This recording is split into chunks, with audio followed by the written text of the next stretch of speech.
Hey, my name is Zostranos, and today I figured I would try something new. I recently read this book, Discrimination and Disparities by Thomas Sowell, and I thought to help my understanding and to perhaps share something someone might find useful, I'd make a video on it. So here we go. Thomas Sowell is an American economist and social theorist who rose from poverty in Harlem to earn a PhD from the University of Chicago under Milton Friedman.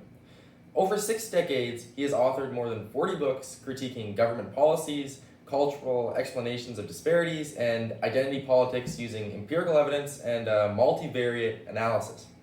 In this book, Thomas is attempting to teach us to look at discrimination and disparities in society through 3 main ways: the prerequisites for success, what I will describe as nuanced discrimination, and culture. By analyzing societal differences in these ways, Thomas shows us that despite the seemingly common view that disparities arise from unjust prejudice, racism, sexism, etc., there is a more logical explanation. He illustrates his points by pulling statistics and historical examples from many time periods, mostly focusing on the mid-20th century. This book is not a call for action, rather it lays the groundwork for a new perspective. Personally, I believe Thomas Sowell is extremely clear and easy to follow. I got a lot of knowledge out of this book, so hopefully I can break it down and give some helpful insights. So first we have the prerequisites for success. Thomas Sowell says that before any group can be successful, they must have the prerequisites of success. These qualities of success could be hard work, college education, or people skills, but they are always changing. Depending on where you are trying to succeed, the prerequisites change. Many people and groups have almost everything needed to become successful, but even if they lack one, it is usually enough to hold them back. This can mean that someone is a hard worker, they're extremely social, are well liked, but they're illiterate. Or perhaps someone is a hard worker, extremely social, well liked, literate, has a college degree, but they decide to live in a small town where there are limited opportunities. Both of these people have almost all the qualities for success, but they are lacking a key component that is holding them back. Take, for example, the Jewish people prior to the 1800s and during the Industrial Revolution. It is noted by Joel McKeir that between 1600 and 1750, none of the great works in science or mathematics were produced by Jewish authors. This is because the Jewish people in most European countries, including America, did not have the same rights as the rest of the population, mainly being they could not attend university. During the late 18th century, the United States began lifting restrictions against the Jewish people as a result of the Constitution's ban on federal laws that discriminate against people on the basis of religion. France, following the French Revolution of 1789, also started to lift its bans against Jewish people. This resulted in a flood of Jewish people entering universities. By the 1800s, Jews were almost 1/3 of all students attending the University of Vienna. And in the second half of the 20th century, they received 22% of the Nobel Prizes in chemistry, 32% in medicine, and 32% in physics. The Jewish people had most of the prerequisites of success, such as they were highly literate at a time when it was the norm to be illiterate, and they were fairly wealthy. This meant that once restrictions were lifted against them, they now had all the factors required to become a successful population, and thus they did extremely well in the world of academia and science. Another example would be the Chinese. During the dark ages of Europe, China was actually thriving. They had, for example, discovered cast iron 1,000 years before the Europeans did. Like the Romans, when they were thriving and prosperous, they treated the rest of the world like barbarians and primitive peoples. Under the belief that there was no new useful knowledge to be found from other peoples, Chinese leadership forbade voyages to other parts of the world. This caused China to actually fall behind the rest of the world as Europe was just beginning to enter the Renaissance. Even though they once had all the qualities for success, now did not. They were no longer socializing with other nations, and being social proved to be a prerequisite for success in the coming ages. Thomas teaches that people who seem to be on the road to success can be derailed by even one factor.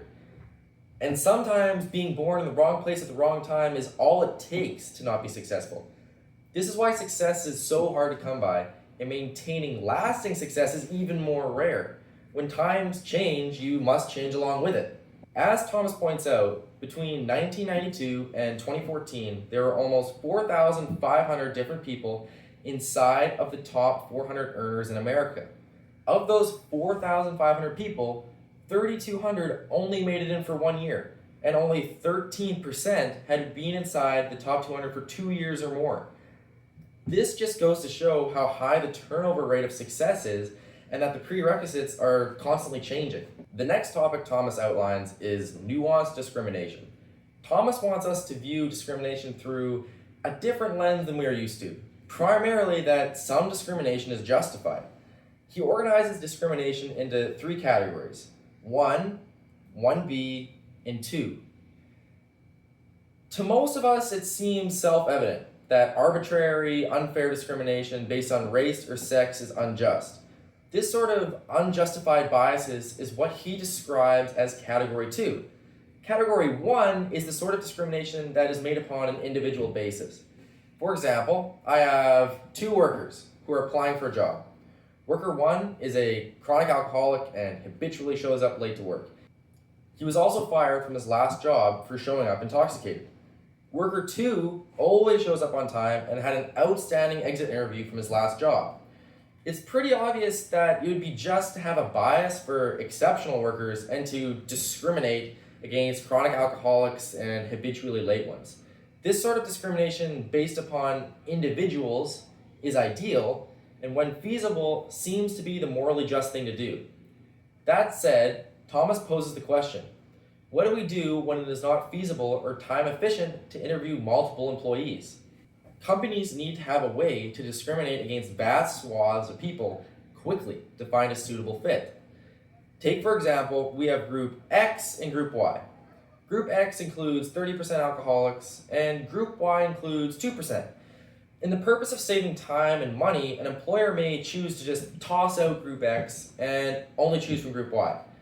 By doing this, he reduces his chances of hiring an employee that will harm the company and increases his chances of hiring a suitable fit.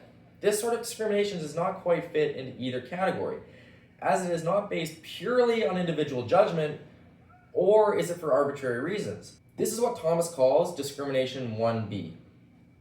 Another example is, you are walking alone at night in a shady neighborhood and are approaching an individual who looks suspicious. Perhaps he has his hands in his pocket, it appears he's hiding something, or his face is partially obscured.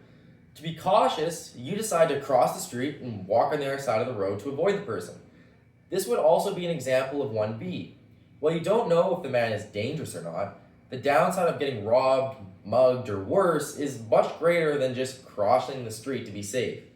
Not all people walking at night in a shady neighborhood are looking for trouble. Probably the large majority are not. But there's a higher chance that this person is more dangerous than the average individual walking during daylight. The smart thing to do is cross the street and avoid any trouble altogether. By doing this, we have lumped suspicious and hooded people into a category of dangerous in an attempt to discriminate against dangerous people and potentially save us from harm. Thomas gives us these types of discrimination so we can start looking for subtleties in society that may produce disparities.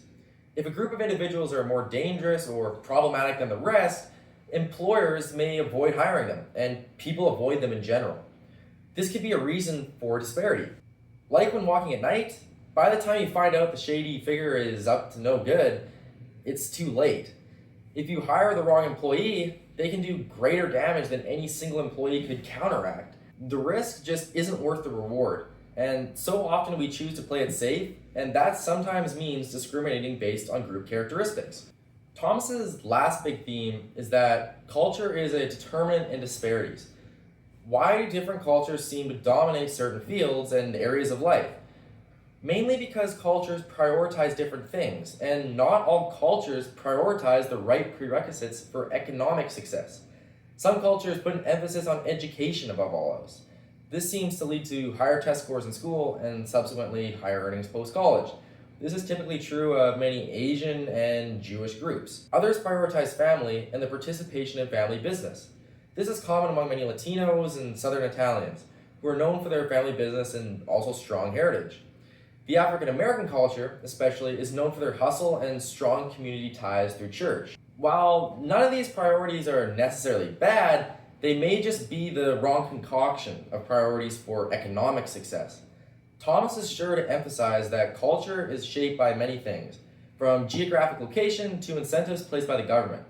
For example, many of the welfare incentives put in place during the 1960s to 90s, like the Man in the House program, promoted single motherhood.